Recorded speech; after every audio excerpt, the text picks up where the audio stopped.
Nielson, who was born in Regina, appeared in more than 100 films throughout a career that spanned 6 decades. For more on the passing of Leslie Nielson, I'm joined now from Vancouver by his nephew, Robin Nielson. Robin, thanks so much for being with us, and let me begin by expressing our sincere condolences for the loss of your great-uncle.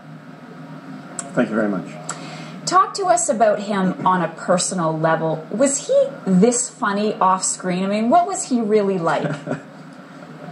Absolutely.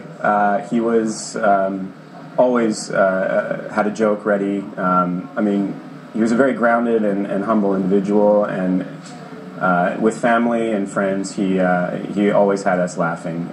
As you see him in the movies, he's quite similar in real life. Similar in real life. And it's interesting because his career took a turn when he was in his mid-50s. He'd always been known as a serious actor, and then he became a comedic actor. Was the funny part always there? I mean, why later in life did he decide to go down the funny road? I don't know if it was necessarily his decision per se. It was sort of brought to him. Airplane was brought to him, and that presented itself. And he was always sort of is indebted and held the Zuckers grateful for that. And he. I don't think it was a conscious thing. It just sort of opened up into sort of the second act of his career. As you mentioned, he'd been working for a very long time in many different roles, TV and film, and this opportunity presented itself, and he became the Leslie Nielson as we all know and love now today. And did he know how hard he made us laugh?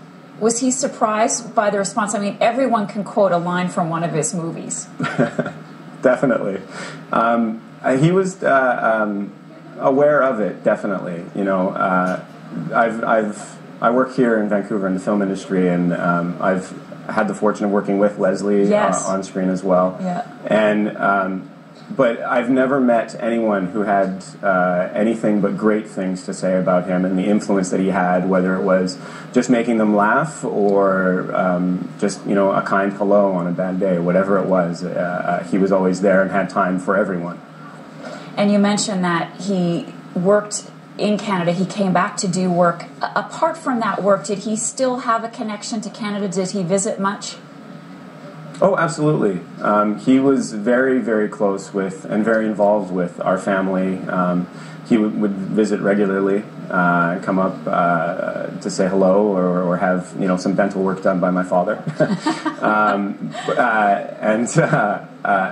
He was very involved, and regardless of what he was doing, if he was overseas or whatnot, if any of us ever had a question, or myself, a concern or a question about acting or life or anything, he would always take the time for you. He was really great. Robin Nielson, thanks again for being with us and sharing your memories. We do appreciate it. No problem, my pleasure. Can you fly this plane and land it? Surely you can't be serious. I am serious, and don't call me Shirley.